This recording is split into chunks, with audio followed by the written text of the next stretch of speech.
आदाब, मैं फारूक खान, संपादक इकरा पत्रिका। थार न्यूज़ इकरा पत्रिका के इस चैनल में आपका स्वागत है, आपका इस्तकबाल है। सबसे पहले आपसे मेरी गुजारिश कि आप इस चैनल को लाइक करें, शेयर करें, सब्सक्राइब करें, साथ ही बेल आइकन का बटन दबाएं ताकि हमारे नए एपिसोड हैं वो जल्द से जल्द आप तक पहुंच सकें।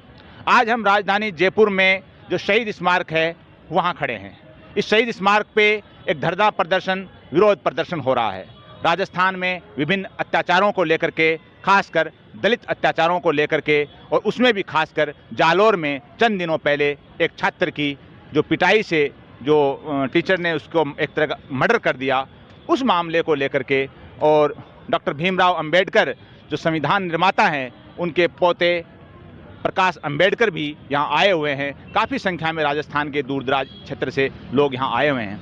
इसी बीच यहाँ आम आदमी पार्टी के एक मजबूत वर्कर और फतेहपुर विधानसभा के पूर्व प्रत्याशी 2018 में रहे, जो आम आदमी पार्टी के जो केंद्रीय नेतृत्व है, खासकर मुख्यमंत्री दिल्ली संयोजक पार्टी के अरविंद केजरीवाल के बिल्कुल नज़दीकी लोगों में से हैं, जिन्होंने पंजाब में, गोवा में, राजस्थान में और दिल्ली में पार्टी के लिए काफ़ी निचले स्तर तक काम किया है। और उन्होंने पार्टी को वहाँ जो पंजाब में जीत हुई है उसमें उनका भी एक बड़ा अहम योगदान है। उनका नाम तैयब मेहराब खान है, जो फतेहपुर विधानसभा से आते हैं। आज हम आज के इस आंदोलन को लेकर के, आज प्रदेश में और देश में जो परिस्थितियाँ उत्पन्न हुई हैं उनसे मुकाबला करने के लिए उनकी पार्टी क्या कर सकती है और उनकी क्षेत्र की समस्याएं क्या हैं, वो जानने के लिए हम उनसे बातचीत करना चाह रहे हैं। तैयब साहब, आपका बहुत बहुत स्वागत है। बहुत बहुत शुक्रिया साहब, आपने बोलने का मौका दिया, इस समय आपने बुलाया, उसके लिए बहुत बहुत धन्यवाद। फारूक साहब, आप आज के आंदोलन की बात करें या क्षेत्र की बात करें, चारों तरफ बुरा हाल है जनता का। जनता त्रस्त है। राजस्थान की जो सरकार अभी चल रही है, इस सरकार से जनता बहुत बुरी तरह त्रस्त है।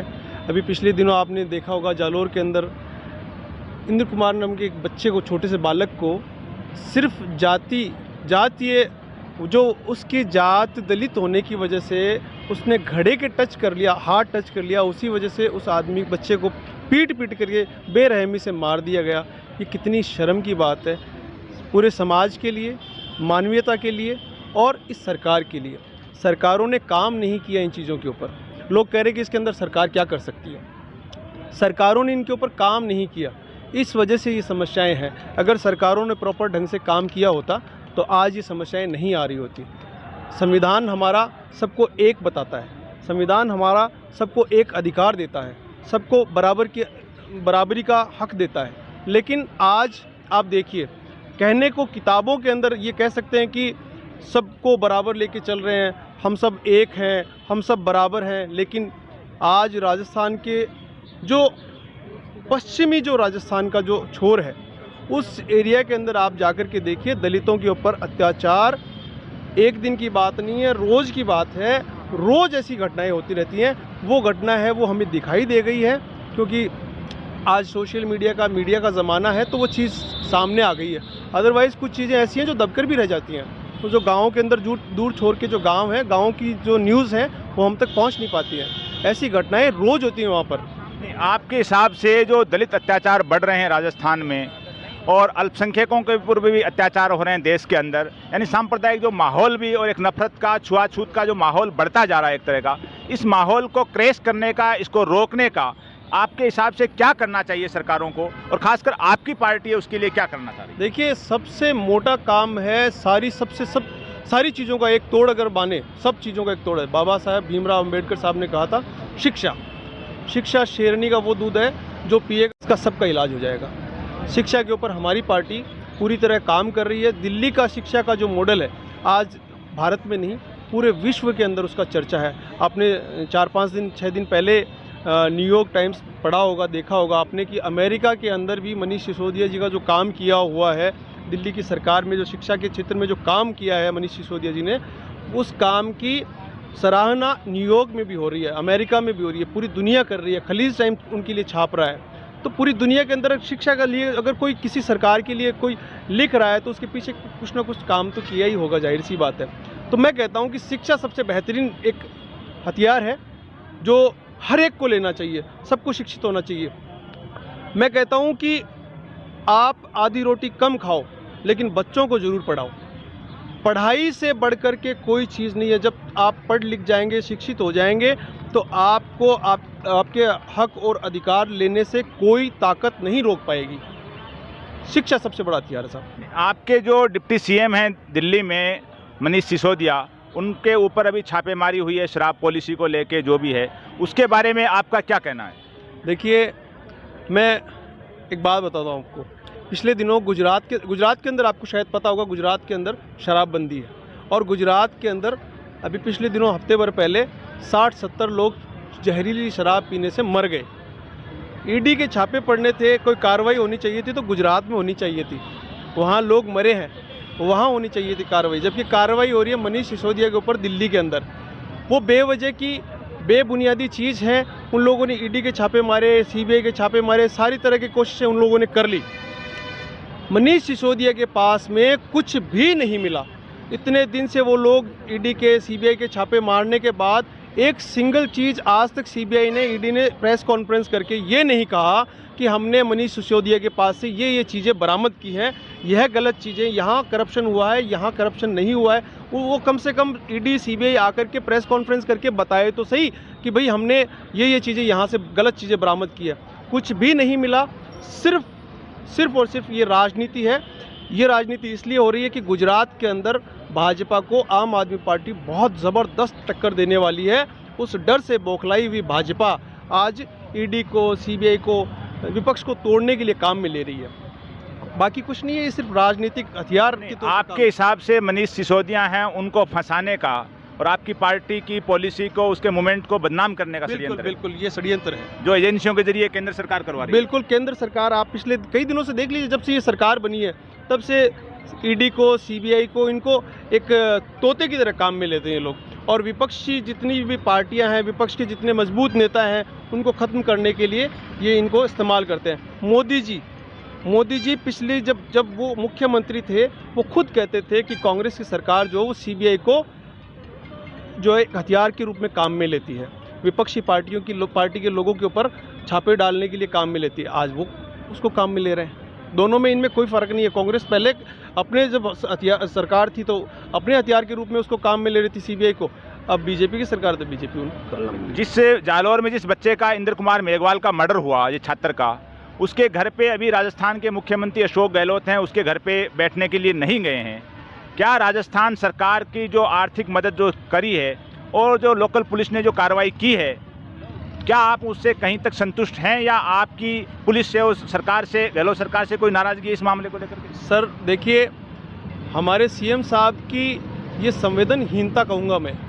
एक घर का एक लाल चला गया और वो 4-5-10 लाख रुपए देकर के उस बच्चे का मोल लगाने चाहते हैं। उस बच्चे का कम से कम अगर आपको देना ही था और उस परिवार को अगर आपको कुछ मदद ही करनी थी, तो उस परिवार में किसी को एक सरकारी नौकरी देते। वो बच्चा बड़ा होकर के, वो टैलेंटेड बच्चा, उसका मैंने एक वीडियो देखा था, शायद वो उस बच्चे का था या नहीं था, मुझे नहीं पता, लेकिन लोग कह रहे हैं कि वो वीडियो उस बच्चे का था, कि बहुत टैलेंटेड बच्चा था। उस बच्चे के उस टैलेंट को देखते हुए लगता है कि वो बच्चा बड़ा होकर के बहुत बड़ा आदमी बनता, उसके अंदर खूबियाँ थी।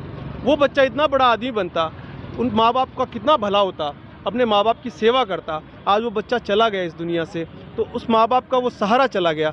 तो आप उस घर को, उस परिवार को, उन माँ बाप को कुछ सहारा देने की ऐसी कुछ लेकर के आते हैं, उनको सरकार के किसी सदस्य को, सरकार सदस्य के परिवार के जो सदस्य हैं उनको नौकरी दे, और कम से कम मैं मांग करता हूँ, कम से कम उस घर को 1 करोड़ का मुआवजा देना चाहिए था। आप गहलोत सरकार की इस कार्रवाई से कहीं संतुष्ट नहीं है आर्थिक मदद से? ही इस सरकार की जो अब तक की जो इन लोगों ने सहायता प्रदान की है, जो एक ढकोसला किया, सहायता नहीं करी है। राजस्थान की अशोक गहलोत सरकार ने जो ढकोसला किया है, उससे मैं कतई संतुष्ट नहीं हूं। सरकार को चाहिए कि उस परिवार की ढंग से मदद करे। अभी राजस्थान में अगली साल विधानसभा चुनाव हैं जी, और ये सुनने में आ रहा है, खबरें भी हैं कि आपकी पार्टी है वो पूरी मजबूती के साथ चुनाव लड़ेगी राजस्थान की सभी सीटों पे। उसके बारे में आपका क्या कहना है कि आपकी पार्टी की क्या तैयारियां चल रही हैं और कितनी सीटों पे चुनाव लड़ेगी? किन किन पार्टियों से गठबंधन की संभावना है या अकेली चुनाव लड़ेगी? देखिए, हम 200 की 200 सीटों पे चुनाव लड़ने वाले हैं, और जिस तरह पंजाब में हमने कमाल करके दिखाया, दिल्ली में हमने करिश्मा करके दिखाया, वही जादू राजस्थान के अंदर होने वाला है। राजस्थान की जनता कांग्रेस और बीजेपी से पूरी तरह त्रस्त हो चुकी है। हर कोई, हम जहाँ भी जाते हैं टोपी पहन के दिखते हैं तो लोग कहते हैं अरे झाड़ू वाले आ गए, दिल्ली वाले आ गए, स्कूल वाले आ गए, ये बिजली के बिल जो है फ्री करने वाले, ये वो लोग हैं, इनसे जुड़ जाओ। राजस्थान की जनता पूरी तरह तैयार बैठी है आम आदमी पार्टी को वोट देने के लिए। हम अभी संगठन पे काम कर रहे हैं, गांव-गांव, ढाणी-ढाणी हम लोग संगठन तैयार करने में लगे हुए। अभी हमारा ग्राम, वार्ड, पंचायत संपर्क अभियान चल रहा है, लोगों से हम जुड़ करके नया संगठन हम तैयार कर रहे हैं। पहले का जो हमारा संगठन यहाँ का था उसको हमने भंग करके, कार्यकारिणी को भंग करके, और नया संगठन, नया ढांचा हम तैयार करने में लगे हुए हैं। और बहुत जल्द आप देखेंगे जब गुजरात का इलेक्शन पूरी तरह हो जाएगा, गुजरात में भी हमारे नतीजे बहुत अच्छे आने वाले हैं, बहुत चौंकाने वाले नतीजे होंगे कि आप पूरे राजस्थान की जनता अपने आप आम आदमी पार्टी को वोट देने के लिए आतुर बैठी है, तो पूरी जनता हमारे साथ आएगी। आपके क्षेत्र में फतेहपुर के अंदर पिछले दिनों जो मकसूद लोहार हत्याकांड हुआ, उसको लेकर आपने वहाँ मूवमेंट भी किया है और पुलिस ने जो कार्रवाई की उस पर, क्योंकि आप संतुष्ट नहीं हैं इसीलिए आपने पूरा वहाँ आंदोलन खड़ा किया, तो उस घटनाक्रम में पुलिस अधिकारियों ने या सरकार ने या एमएलए ने उस मामले को अंदर कोई सहयोग किया या आप उनके किसी भी सहयोग से संतुष्ट नहीं हैं? सर देखिए, उस मामले को अगर मैं पहले तो धन्यवाद देता हूँ आपको कि आपने उस मामले को यहाँ रखा। उस मामले के अंदर सीकर एसपी साहब से मैं उस परिवार को लेकर के गया था, मिलवाया था। यहाँ डीजी क्राइम जो है, एडिशनल डीजी क्राइम जो है, उनसे मिला, उस माताजी को मैं मिलवा करके लेकर के आया था। अभी हाईकोर्ट में मामले को हम लोग लेकर के गए हैं। विडंबना ये है, दुर्भाग्य है, दुख की बात ये कि वहाँ के लोकल जनप्रतिनिधि जिन्हें कहें, जनता ने जिनको सेवक के रूप में चुना, जिन लोगों ने ये कहा कि रात और दिन मैं आपकी सेवा में खड़ा रहूँगा, आप रात को 12 बजे मुझे पुकारना, मैं आपके लिए तैयार मिलूँगा, उन्होंने आकर के हमारे माननीय, मैं विधायक जी की बात कर रहा हूँ, हमारे फतेहपुर के जो लोकल विधायक हैं माननीय हाकम अली खां जी, आज मर्डर के बाद उस परिवार के पास जाकर के, वो जब से वो आंदोलन चल रहा है, वो माँ जब से गुहार लगाती फिर रही है, उसके बाद से जाकर के उन्होंने ये पूछा तक नहीं है कि भाई मैना जी आपकी क्या समस्या है, आपको कहाँ जो कार्रवाई में है कोई शंका है वो मुझे बताइए, मैं आपकी हेल्प करूँगा, मैं आपकी मदद करूँगा, मैं आपके साथ रहूँगा, आपका सहयोग करूँगा। किसी भी तरह से उन्होंने कुछ भी नहीं कहा, जाकर के खड़े भी उनके परिवार को सरकार की तरफ से कोई आर्थिक सहयोग मिला? उनके परिवार को आर्थिक सहयोग की तो बहुत दूर की बात है साहब। उनके परिवार के अंदर खाद्य सुरक्षा योजना के अंदर जो राशन मिलता है ना, वो भी नहीं मिल रहा। उन छोटे छोटे भाइयों को मैं बता रहा हूँ आपको, मैं कोशिश कर रहा हूँ कि जल्द से जल्द, जो छोटे भाई हैं उसके मकसूद के, वो डिपेंड थे, बच्चे जो है उसी मकसूद पे डिपेंड थे, वो बड़ा भाई था उनका। मैं कोशिश कर रहा हूँ कि जल्द उस परिवार को जो खाद्य सुरक्षा योजना से जुड़वाऊँ, उन जो छोटे भाई हैं उनके परिवारों को। और लोगों से यहाँ वहाँ से भी मैंने थोड़ी बहुत गुहार लगा करके थोड़ी बहुत मदद करने के 25-30-50 हज़ार रुपये जो भी इकट्ठा मेरे से हुआ मैंने करके दिए। लेकिन सरकार की तरफ से एक फूटी कौड़ी नहीं, किसी तरह का कोई राशन का दाना नहीं, कोई भी तरह की कोई मदद नहीं मिली है। जो अशोक गहलोत सरकार है वो भी केंद्र सरकार की तरह मंच से जो विकास के ढिंढोरे पीटती है, बड़े बड़े विज्ञापन हैं वो अखबारों में, टीवी में जारी होते हैं राज्य सरकार के कि हमने फलां विकास कर दिया। आपके क्षेत्र में फतेहपुर विधानसभा में इस 3.5-4 साल में गहलोत शासन में ऐसा कौन सा विकास हुआ जो बड़ा सराहनीय था? ऐसी क्या उम्मीद थी जो जनता को, जो वहाँ पूरी नहीं हुई फतेहपुर में? हमारे यहाँ पर सबसे अच्छी कोई चीज़ हुई है तो वो हुई घोषणाएं बड़ी अच्छी होती हैं राजस्थान के अंदर, राजस्थान सरकार के द्वारा बहुत अच्छी घोषणाएं होती हैं।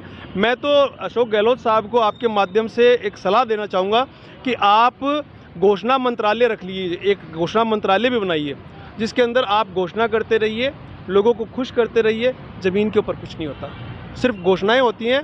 एक पेपर ये लोग एक जारी करते हैं कि फतेहपुर के लिए ये चीज़ दे दी गई है, ये चीज़ दे दी गई है, ये चीज़ दे दी गई है, ज़मीन पर कुछ नहीं आता। उस पेपर को अपने सोशल मीडिया के जो इनके अकाउंट्स हैं उसके ऊपर डालते हैं कि आज ये घोषणा हमने कर दी है। फिर यहाँ से नेता जाते हैं, फतेहपुर के एंट्रेंस के ऊपर रुकते हैं, वहाँ पर उनके जो चेले चपाटी हैं वो लोगों को इकट्ठा करके लेके आते हैं कि नेताजी आ रहे हैं, उनको धन्यवाद देते हैं, उनकी मालाएं पहनाते हैं। बड़ा सा एक शो होता है, नौटंकी होती है, लोगों को बेचारों को गुमराह कर रहे हैं और कुछ नहीं। आपके फतेहपुर विधानसभा में जो संभवतः जो सुनने में आ रहा है कि राजस्थान का सबसे बड़ा बीहड़ जो गोचर भूमि है, करीब 1.25 लाख बीघा बताई जाती है, जो फतेहपुर से शहर से बिल्कुल अटैच है, और वो उसको जो छोड़ने वाले थे वहाँ के जो तत्कालीन रियासत के जो शासक थे नवाब जलाल खान, तो उनका जो उस बीहड़ का नामकरण करने के लिए जो डिमांड बरसों से चल रही है, अभी भी सीकर जिले के जो कलेक्टर को ज्ञापन दिया गया है, आपकी पार्टी और आप क्या उस बीएड का जो नामकरण है और उस बीएड में जो नवाब जलाल खां के नाम पे कोई स्मारक बनाया जाए, इस मांग के लिए क्या आप तैयार हैं? जी बिल्कुल, आपकी जो आपने जो मुद्दा रखा है और पिछले दिनों जो ज्ञापन लगा कलेक्टर साहब को, वो जायज़ है। उस ज़माने के अंदर हमने एक मिसाल पेश करी है कि हम गौ सेवा के लिए, गायों के लिए, गायों के चरने के लिए इतनी हज़ारों बीघा ज़मीन हमारे तरफ से दे सकते हैं गायों के लिए। हम असल में हम लोग डिंडोरा कम पीटते हैं और काम ज़्यादा करके दिखाते हैं, वो लोग हैं। और हमने गायों के लिए चरने के लिए इतनी बड़ी ज़मीन छोड़ी है, इतना बड़ा दिल हमने गायों के लिए रखा है।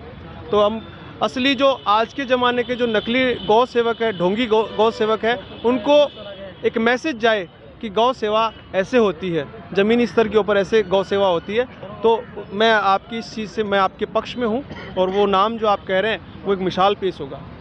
तो आपका ये समर्थन है कि जो बीहड़ का नाम है वो नवाब जलाल खां के नाम पे होना चाहिए, वहाँ उनका स्मारक बनना चाहिए? बिल्कुल, जयपुर का अस्पताल बनता है, सवाई मानसिंह अस्पताल बनता है, नाम होता है। जयपुर के अंदर स्टेडियम बनता है, सवाई मानसिंह स्टेडियम बनता है।